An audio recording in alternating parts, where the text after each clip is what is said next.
We use propane tanks. These for our RV, for our tankless water heater. I get tired of wondering when the tank is going to be empty. So I'm going to try out these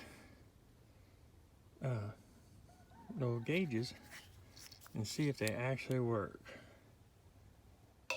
Just kind of screw it on your bottle.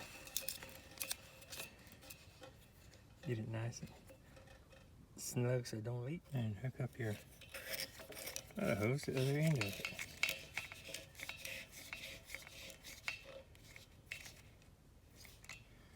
I'm going to turn on the gas and we'll see if the gauge responds to it.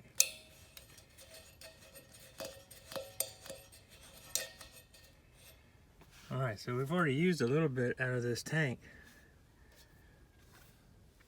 So I'm going to kind of get an idea where, that needle is. And we'll watch it and see how it works. Alright, so I left the bottle turned on for a couple days, maybe 3 or 4 days. And I come back and you can see that the needle has moved. It was, you know, up above the S on gas, and now it's down below it, and we haven't been using any heaters or anything. We haven't been over here, so it is obviously leaking somewhere. So that gauge is doing its job of letting me know.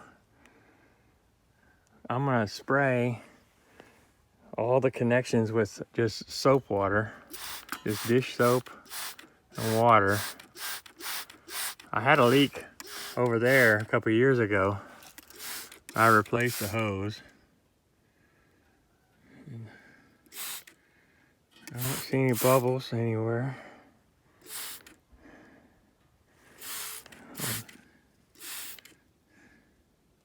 Sorry, I'm breathing in the microphone. It's pretty chilly today.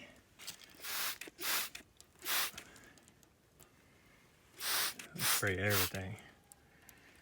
And then over here, there's a connection where it goes into the RV. No bubbles.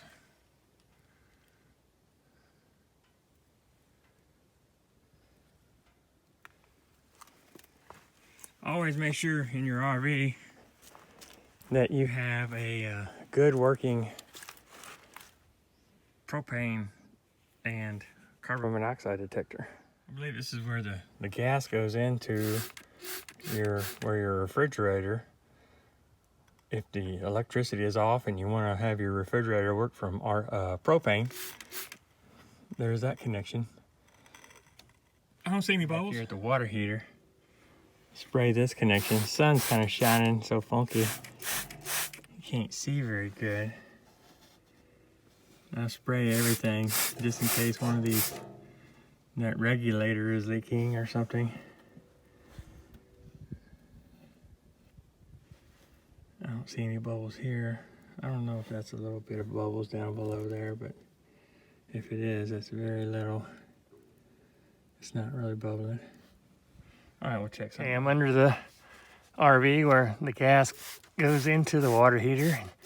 There's a connection there.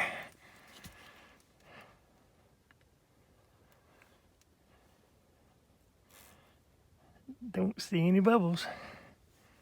There's also several connections underneath here, right underneath where the refrigerator and the furnace and here is a valve that lets you, I guess it lets you hook up a barbecue pit or something. Look at that. It's bubbling like a crab.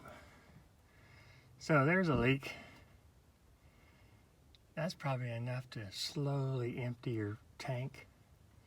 There's a little valve right there. So I'm just gonna shut the gas propane off. I don't need that thing. So I'm gonna just go to cap and cap that off. I'm also gonna, I checked these connections over here with soap a while ago.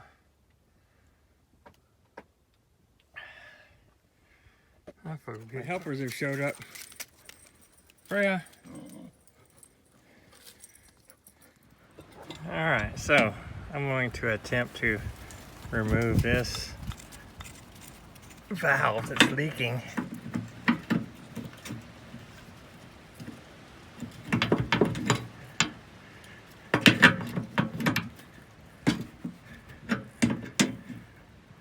Oops, sorry.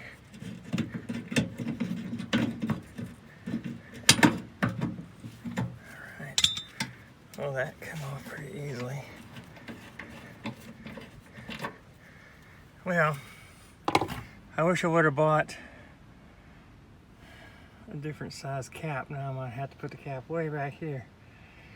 I'll see if I can get this reducer off of here. So that looks like maybe some kind of 3/8 or something. I got a 1/2 inch. I'm using this yellow Teflon tape. You see right here it says it's for use on pipe for gasoline, petroleum, oils, propane, butane, all that other kerosene and good stuff. I didn't put my cap on there. This would be a lot easier if I could have found a longer piece of pipe. And I can't go drive 15 miles into town to go get one, so I'm just gonna have to see if I can make this work. Alright, that's screwed in there nice and tight with the yellow Teflon, and I'm gonna go turn on the propane and we'll squirt soap water and see if it leaks. Spraying it with soap water, I don't see any bubbles, so maybe that leak's fixed. Now we'll just have to watch the gauge to see if maybe there's another leak that I haven't found.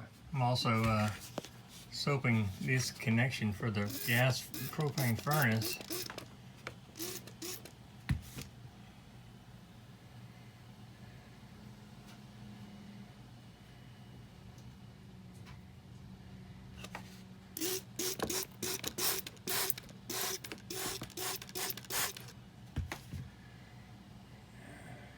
I don't see nothing there.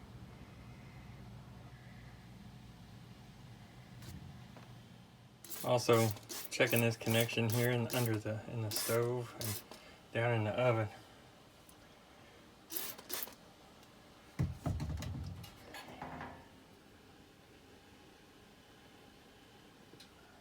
All right, so we're gonna make a note that that needle is right above the S on the word gas. I'll come back in a day and see if it's moved. I cranked up the furnace yesterday and let it run for a minute. And now this is the next day. I can see that the needle has moved just a little bit. But anyway, this gauge that I found on Amazon seems to be really helpful at letting us know how much we have or if it's leaking. I'm gonna put a link in the description where you can go check this out on Amazon. And I have an affiliate link, so I'll make a few pennies if you buy one. All right.